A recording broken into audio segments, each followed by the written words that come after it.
পাহাড়,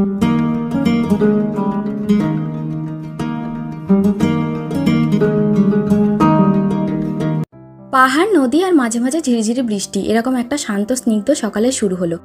good morning বন্ধুরা, welcome back to my channel. সবাই কেমন আছো বন্ধুরা? আশা করি সবাই খুব ভালো আছো।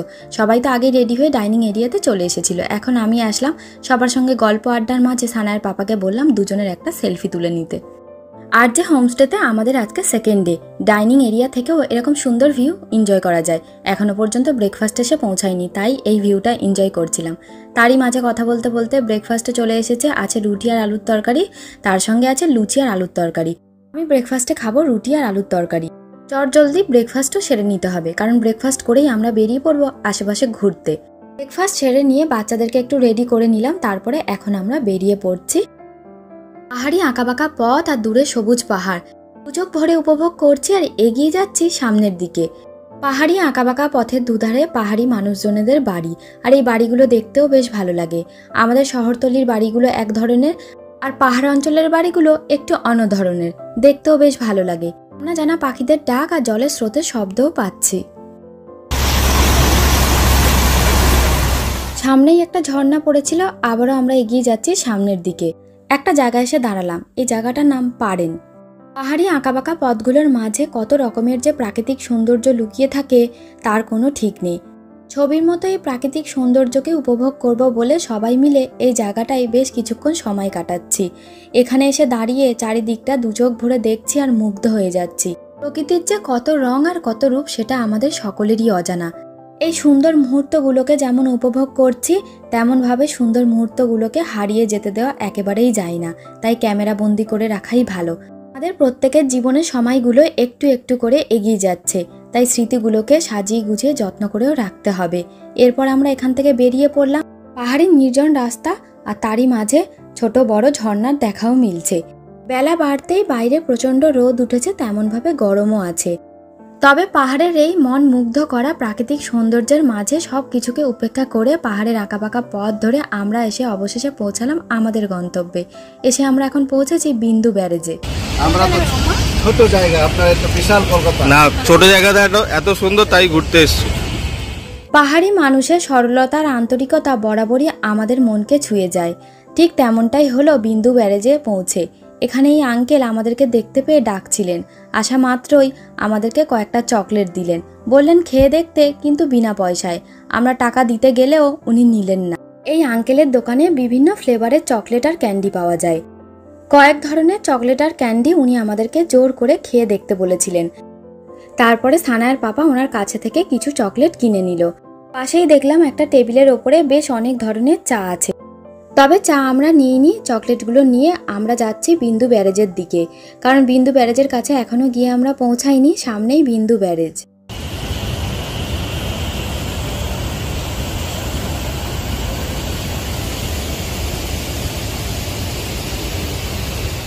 ভরা বর্ষায় প্রচণ্ড জলের স্রোত, তাই নদীর কাছাকাছি যাওয়াতে নিষেধাজ্ঞা আছে।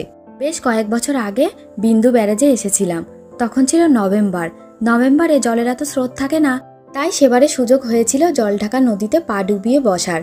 বরফের মতো কনকনে ঠান্ডা জল ছিল। এবারে আর সেই সৌভাগ্য হলো না। বর্ষার কারণে চারিদিকটা ঘিরে রাখা হয়েছে। বর্ষায় নদীর স্রোতের নানা রকমের পরিবর্তন ঘটে, আর সেই সময় নানা রকমের দুর্ঘটনাও ঘটে থাকে। একটা কথা মানতেই হবে, বর্ষায় প্রাকৃতিক সৌন্দর্যের কোনো তুলনা হয় না। তবে যাই হোক, পাহাড় আর নদীর এই স্নিগ্ধতার মাঝে সময় কাটিয়ে মন প্রাণ দুই জুড়িয়ে গিয়েছে। বেশ কিছুক্ষণ সময় কাটিয়ে এখান থেকে বেরিয়ে পড়ার আগে গাড়িতে আসার সময় যে দোকানপাটগুলোকে দেখেছিলাম, সেই দোকানগুলোকে ভাবলাম একবার ঘুরে দেখব। আমি তো আগেও এসেছি বিন্দু ব্যারেজে ঘুরতে, তখন এত দোকানপাট ছিল না। ওই গোনাগুনতি দু একটা দোকান ছিল, তেমন জিনিসপত্রও ছিল না। এখন যেমন দোকানের সংখ্যাও বেড়েছে, তেমন জিনিসপত্রও বেশ ভালোই আছে দোকানগুলোতে। সময়ের সঙ্গে সঙ্গে অনেক কিছুরই পরিবর্তন ঘটে। যাই হোক, আমি সামনের দিকে আরও একটা দোকান দেখে এগিয়ে গেলাম। আসলে দূর থেকে দেখছিলাম একজন বয়স্ক মানুষ দোকানে বসে আছেন। ওনারই দোকান হবে সম্ভবত, তাই ভাবলাম এই বয়স্ক মানুষের দোকানে আসি। বয়সের ছাপ হয়তো ওনার শরীরে পড়েছে, তবে মনের জোরটা অনেকটাই। না হলে এই বয়সে দোকান দেন উনি? দোকানের প্রত্যেকটা জিনিস কিন্তু উনি খুব যত্ন করে দেখাচ্ছিলেন। তারপরে এত জিনিস, তার মাঝেও প্রত্যেকটা জিনিসের দাম একদম মনে রেখে রেখে বলছিলেন।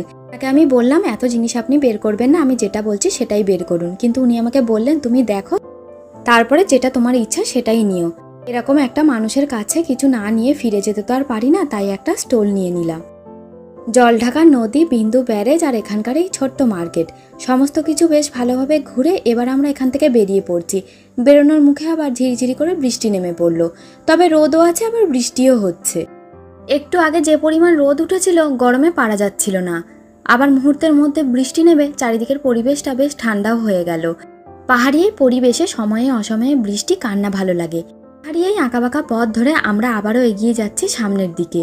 পাহাড়ি পথে চলার মাঝে চারিদিকের যে সৌন্দর্য আমাদের চোখে পড়ে সেটা মুখে বলে বোঝানোর মতো ভাষা আমার নেই। আমি যেভাবে চারিদিকে সৌন্দর্যকে উপভোগ করছি, আমি সবসময় চেষ্টা করছি তোমাদের সঙ্গেও সমস্ত কিছু শেয়ার করে নেওয়ার। যাওয়ার পথেও আবার দেখতে পেলাম ছোট বড় ঝর্ণা, আঁকাবাঁকা পথ, ঝিঝি পোকার ডাক, নাম না জানা কত যে পাখি ডাকছে তার কোনো ঠিক নেই। আবারও একটা জায়গায় এসে দাঁড়ালাম, এটাও একটা ভিউ পয়েন্ট, তবে আমরা আর গাড়ি থেকে নামিনি, বাচ্চারা আছে তো সব জায়গায় নামাটা সম্ভব হচ্ছে না। যত দূর চোখ যাচ্ছে শুধু সবুজ পাহাড় আর পাহাড়। বর্ষার জল পড়ে প্রকৃতি যেন আরো সুন্দরভাবে সেজে উঠেছে, আর সেই সৌন্দর্যই উপভোগ করতে আমরা পাহাড়ে এসেছি। তবে পাহাড়ি সৌন্দর্যের সুন্দর মুহূর্তগুলোর মাঝে দুর্গম পথও সামনে পড়ে। এরকম পথগুলোকে অনেক ঠান্ডা মাথায় অনেক সাবধানে পেরিয়ে যেতে হয়। আমাদের সামনে এখন যে রাস্তাটা পড়েছে, সম্ভবত বর্ষায় ধস নেমে রাস্তার এরকম অবস্থা।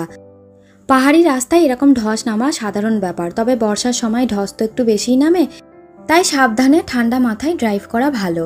আমরাও খুব সাবধানে পাহাড়ি রাস্তার আঁকাবাঁকা পথ ধরে এগিয়ে যাচ্ছি। পাহাড়ি রাস্তাগুলো তো একেবারেই নির্জন, কোনো যানজটও নেই, আর পাহাড়ি রাস্তায় যানজট হওয়ার কোনো সম্ভাবনাও নেই। মাঝে মাঝে দু একটা গাড়ি দেখা যাচ্ছে, গাড়িগুলো দেখে মনে হচ্ছে ট্যুরিস্টের গাড়ি। সবাই তো বিন্দু ব্যারেজে এই পথ ধরেই ঘুরতে যায়, যেমনটা আমরা গিয়েছিলাম। যাওয়ার সময় এই রাস্তার কোনো কিছুই তোমাদের সঙ্গে শেয়ার করতে পারিনি। আসলে পাহাড়ি রাস্তাগুলো অনেকটাই খাড়াই হয়, আর সেই খাড়াই পথ দেখে আমি ভয় পেয়ে গাড়ির মধ্যে চুপটি করে বসে চারিদিকে সৌন্দর্য উপভোগ করছিলাম। ফেরার সময় সানায়ের পাপাই আমাকে বলল, তুমি গাড়ির সানরুফটা খুলে আগে উঠে দাঁড়াও আর চারিদিকের খোলা প্রকৃতিকে উপভোগ করো, এই সময়টা কিন্তু আর ফিরে পাবে না। সত্যি বলতে সানায়ার পাপার কথা না শুনলে আমি এই সুন্দর মুহূর্তকে একেবারেই উপভোগ করতে পারতাম না। চারিদিকের প্রকৃতিটা গাড়িতে বসে একরকম দেখতে লাগছিল, আর খোলা আকাশের নিচে চারিদিকের প্রকৃতিটা একেবারে অন্য রকমের, একেবারে দূষণমুক্ত ঠান্ডা বাতাস, তার উপরে ঝিঝি পোকার ডাক, নানা রকম পাখিদের ডাক সারা রাস্তা তো শুনে শুনে আসছিলাম, আর মাঝে মাঝে ঝর্ণার কলকল শব্দ। এই সমস্ত কিছু মিস করে যেতাম গাড়িতে বসে থাকলে।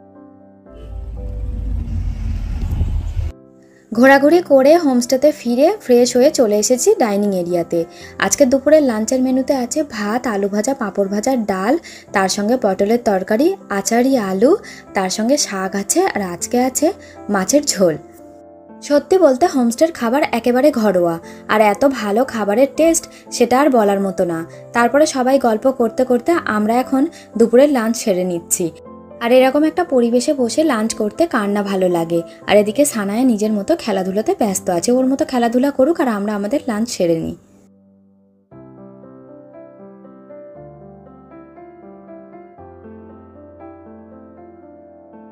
গুড ইভিনিং বন্ধুরা, এখন ওই বিকেল 4টে মতো বাজে। নদীর জলের স্রোত যেমন বেড়ে গিয়েছে তেমনভাবে নদীর জলটাও ঘোলাটে হয়ে গিয়েছে। মুহূর্তের মধ্যে এরকম একটা পরিবর্তন দাঁড়িয়ে দাঁড়িয়ে দেখছিলাম। এরকম উত্তাল জলের স্রোতের মধ্যে একজন আবার মাছও ধরছেন, অবশ্য এনারা এখানকার পরিবেশে অভ্যস্ত। ওদিকে তো বাচ্চারা দুপুরে লাঞ্চ করে ঘুমাচ্ছে, এই সুযোগে নিজের মতো সময় কাটাতে চলে এসেছি। ভালো সময়গুলো যতটা পারা যায় উপভোগ করে নেওয়াই ভালো। আর যে হোমস্টের প্রপার্টিটা এত সুন্দর একটা প্রাকৃতিক পরিবেশের মধ্যে, যে এখানে বসে থাকলে ঘন্টার পর ঘন্টা যে কিভাবে কেটে যায় একেবারেই বোঝা যায় না। আজকে বিকেল থেকেই শুরু হয়েছে ঝিরিঝিরি বৃষ্টি।